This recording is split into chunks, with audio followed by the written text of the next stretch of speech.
The Silent Watchers the story opens with the Galactic Empire of Vex at its peak. For 10,000 years, this massive empire has ruled over 50,000 star systems. Emperor Klon sits on his crystal throne, believing his empire will last forever. The Vex are a proud warrior race with blue skin and 4 arms. They conquered the galaxy through brute force and superior weapons. The Empire's military commanders gather in the war room of the capital planet Nexer Prime. General Torx presents the latest expansion reports. They have just discovered a small, blue planet in the outer rim called Earth. The planet looks weak and primitive. The humans there have not even left their own solar system yet. These humans are nothing, Torx declares. They fight among themselves. They have no energy shields. Their weapons are basic metal projectiles. Emperor Klon laughs. Then we ignore them. They are not worth our time. But Admiral Yex, the Empire's intelligence chief, feels uneasy.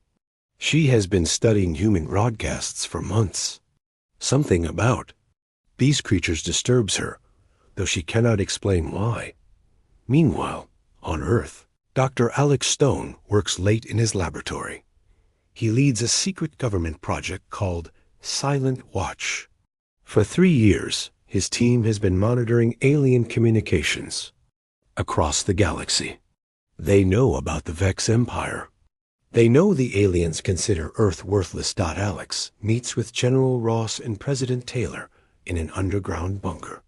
The room is filled with screens showing alien star maps and decoded messages. They think we're primitives, Alex explains. They see our wars and think we're weak. But they don't understand what they're really looking at. General Ross nods. Good, let them think that. How long do we have? Based on their expansion pattern, maybe 50 years before they reach our sector, Alex replies. President Taylor looks worried. Can we fight them? Alex shakes his head. Not with weapons. But we don't need to fight them. We just need to watch and wait. Back on Nexer Prime, Admiral Yex reviews more human data. She notices something strange. Human conflicts follow patterns. Each war teaches them something new. Their technology grows faster during conflicts. Their unity becomes stronger after each crisis. She tries to warn Emperor Klon, but he dismisses her concerns. You worry too much, Yex. These humans will destroy themselves long before we need to deal with them. The part ends with Alex's team intercepting a Vex military communication. The Empire is planning a massive expansion campaign. Dozens of peaceful civilizations will be conquered or destroyed. Alex realizes Earth's time of hiding is almost over. On a distant planet called Koru, a peaceful alien species tends their crystal gardens. They have no weapons, no armies. Their leader, Elder Tam, feels a strange disturbance in the cosmic flow. Something is changing in the galaxy, but he cannot see what it is. The humans continue their silent watch, learning everything about their future enemies, while revealing nothing about themselves. Asterisk. The web of knowledge. 5 years have passed. The Vex Empire continues its expansion, crushing any resistance with overwhelming force. They destroy the crystal cities of Koru in a single day. Elder Tam and his people are enslaved, forced to mine rare metals for the Empire's war machine. On Earth, the Silent Watch project has grown. Dr. Maya Patel joins Alex's team, bringing expertise in alien psychology. The humans now have listening posts on 12 hidden asteroids throughout the galaxy. They intercept every Vex communication, decode every battle plan, and study every weakness. Look at this, Maya shows Alex a holographic display. The Vex Empire is built like a pyramid. Everything flows from the top down. If Emperor Klon gives an order, every planet obeys without question. Alex studies the data. That's their strength, but it's also their weakness. They can't adapt quickly to new situations. Meanwhile, Maya discovers something else. The Vex have conquered so many species that their empire is becoming impossible to manage. On the outer worlds, local governors are starting to make their own decisions. Some are even ignoring orders from Nexa Prime. Governor Zol on the mining. Planet Pharaoh faces a rebellion by the enslaved Koru. His Vex soldiers are tired from fighting. Supply ships from the capital arrive months late. He sends messages requesting help, but receives no response. The Empire is too big, Zal tells his aide, Captain Nex. The Emperor doesn't even know we exist. On Earth, human society continues. As normal.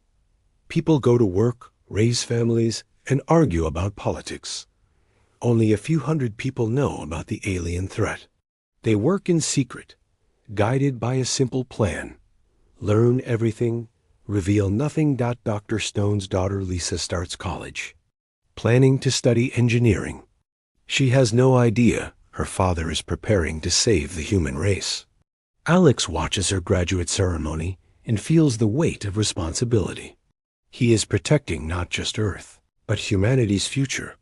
The Vex Empire reaches its maximum size, 52,847. Star systems. Emperor Klon declares a day of celebration. Golden statues of him are erected on every world. But Admiral Yex notices troubling reports. Pirates attack supply convoys with increasing boldness. Some outer colonies haven't sent tribute in over a year. Perhaps we have grown too quickly, she suggests to the Emperor. Klon's 4 eyes flash. With anger. Impossible. The Empire grows stronger every day. But privately, even Klon begins to worry. Managing 52,847 worlds requires perfect coordination. Every day brings new problems, new rebellions, new complications. On the slave world of Koru, Elder Tam works in the crystal mines. He whispers to his fellow prisoners, the cosmic flow is changing. The oppressors carry the seeds of their own destruction.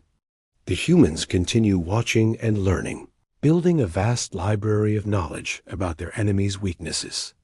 Asterisk cracks in the Foundation 10 years after first contact. The Vex Empire shows signs of strain.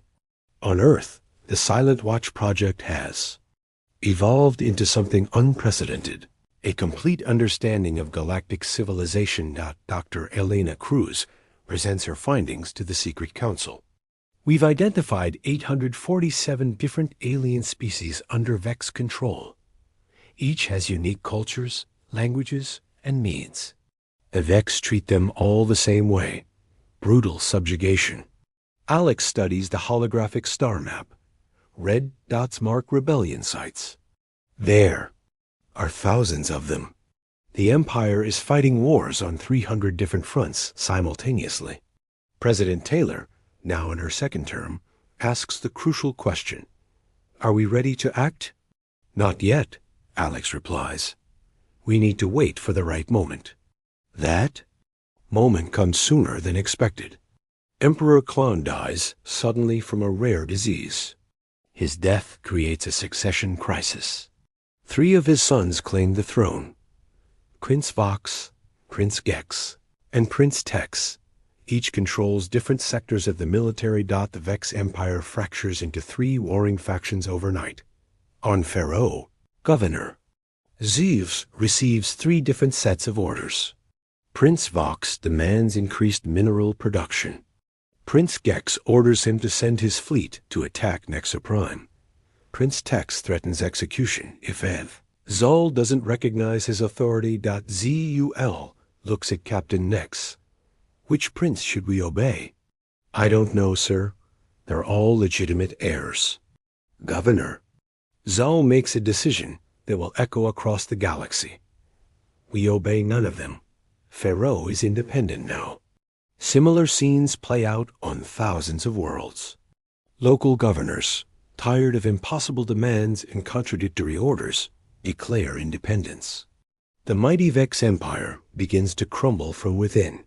On Earth, Maya tracks the collapse with scientific precision.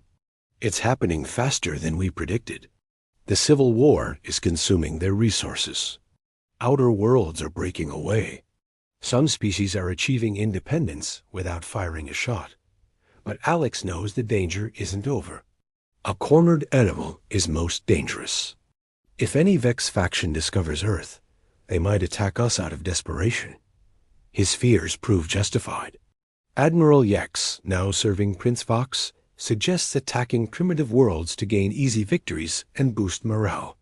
Earth appears on her target list. This blue planet has no defenses, she tells Prince Vox. Conquering it will show the galaxy that your power is still strong. Prince Vox approves the mission. A small Vex fleet heads toward Earth's solar system. On the liberated world of Koru, Elder Tam emerges from the crystal mines. His people are free, but their world is devastated. As he surveys the damage, he feels the cosmic flow shifting again. The time of change approaches its climax, he whispers. The humans detect the approaching Vex fleet. After 12 years of preparation, their moment of truth has arrived. But Earth still doesn't fire a single shot. Asterisk. The Vex fleet approaches Earth's solar system. Commander Rox leads 12 warships toward what he believes will be an easy conquest. His ships carry enough firepower to destroy a planet. But Earth is ready. Dr. Stone activates protocols that have been prepared for over a decade. Every piece of intelligence gathered, every weakness discovered, every pattern analyzed, all of it comes together in a plan. So simple, it seems impossible. The humans don't attack the Vex fleet. Instead, they broadcast. A single transmission goes out across the entire galaxy. It contains 12 years of accumulated evidence, detailed records of Vex atrocities, proof of corruption among governors, documentation of the Empire's civil war, and most importantly, a complete guide to rebellion. Tom Walker, a former journalist now working with Silent Watch, crafted the broadcast. His message is simple but devastating. The Vex Empire is dead. Here's how to be free. The transmission reaches every enslaved world simultaneously. It contains specific information for each species. How to disable Vex communication networks, where Imperial supply depots are located, which governors are most vulnerable to attack. On Pharaoh, Governor Zal receives the transmission and realizes the humans have been watching everything. They know our troop positions, our supply routes, our weaknesses. He tells Captain Nex, how is this possible? The answer becomes clear as rebellions erupt across the galaxy. The humans didn't just watch, they understood. They know exactly how to bring down the Empire without firing a shot. Commander Rox arrives at Earth to find a small blue planet with no visible defenses. But when he tries to contact his fleet command, he discovers something terrifying. There is no fleet command. The civil war has reached Nexer Prime. Prince Vox and Prince Gex are dead. Prince Tex controls only a handful of systems. Rox receives the human broadcast and reads it with growing horror. Every secret of the Vex military is exposed. Every weakness is revealed. The empire he served his entire life is collapsing in real time. On Earth, President Taylor addresses the Secret Council. The broadcast has been received on 48,000 worlds. Rebellions are starting everywhere. Dr. Stone watches the reports with mixed emotions. We've succeeded beyond our wildest expectations. But we've also unleashed forces we can't control. The galaxy erupts in revolution. On Koru, Elder Tam leads his people in destroying the remaining Vex installations. His workers, once slaves in the crystal mines, now fight with tools and knowledge provided by the human broadcast. Species that have been enemies for centuries unite against their common oppressor. The Klim reptilians share resources with the burrow insect colonies. The Wex energy beings coordinate with the null mechanical race. Commander Rox faces an impossible choice. He can attack Earth and risk starting a war with the most dangerous species. In the galaxy beings who destroyed a 50,000 system empire without firing a shot. Or he can retreat and admit that 12 ships couldn't conquer a primitive world. He chooses retreat. The last Vex fleet leaves Earth's solar system without a single human casualty. 3 months later, the Vex Empire is completely gone. The last Imperial stronghold on Nexar Prime falls to a coalition of former slave species. Prince Tex dies in the final battle, ending the royal bloodline forever. Commander Rox becomes a refugee, seeking asylum on Neutral Station Alpha, one of the few places in the galaxy not consumed by revolution. He studies the human broadcast obsessively, trying to understand how Earth achieved the impossible. They never fired a shot, he tells anyone who will listen. They destroyed an empire with information. On Earth, life returns to normal surprisingly quickly. The Silent Watch project is disbanded. Most of its members return to civilian careers. Dr. Stone goes back to teaching physics at the university, but the galaxy has changed forever.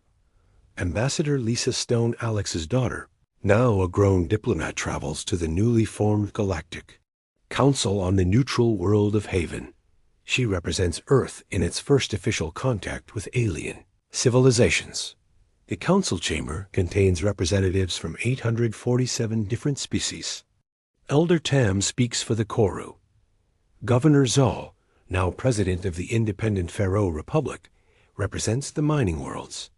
Dozens of other leaders fill the Great Hall.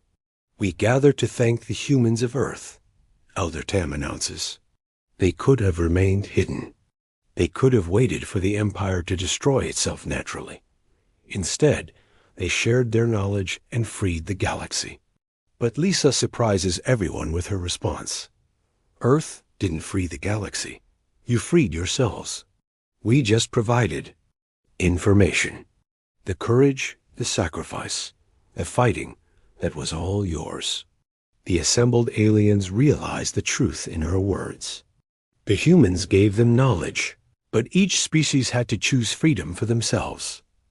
Admiral Yex, now a war crimes prisoner, watches the proceedings from her cell. She finally understands what made humans so dangerous. They saw strength in diversity, not weakness.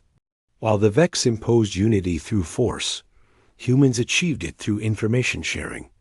The Galactic Council establishes new principles. No species may conquer another. Information must be shared freely, and conflicts must be resolved through diplomacy. Earth becomes the unofficial guardian of these principles, not through military might, but through moral authority. Dr. Stone, now elderly, gives a final interview to Tom Walker, who has returned to journalism. Did we do the right thing? Tom asks. Alex considers the question. We prevented a war that would have killed billions. We freed entire civilizations. But we also destabilized the galaxy. The next few decades will be chaotic as new governments form. Any regrets? Only one, Alex smiles. We could have acted sooner. The story ends with a scene on New Koru, the rebuilt homeworld of Elder Tam's people. Crystal gardens bloom again. Under alien suns, children play in parks that once held slave barracks. A small monument bears a simple inscription. To the humans of Earth, who taught us that the greatest weapon is knowledge, and the greatest victory is peace. Commander Rox, now working as a historian, visits the monument. He has spent years studying the human campaign. His book, The Silent War, How Earth Conquered the Galaxy Without Fighting, becomes the definitive account of the Empire's fall. In his final chapter, he writes, the humans understood something the Vex never learned. True power doesn't come from controlling others. It comes from helping others control themselves. Earth didn't fire a single shot, but it changed the galaxy forever. Asterisk.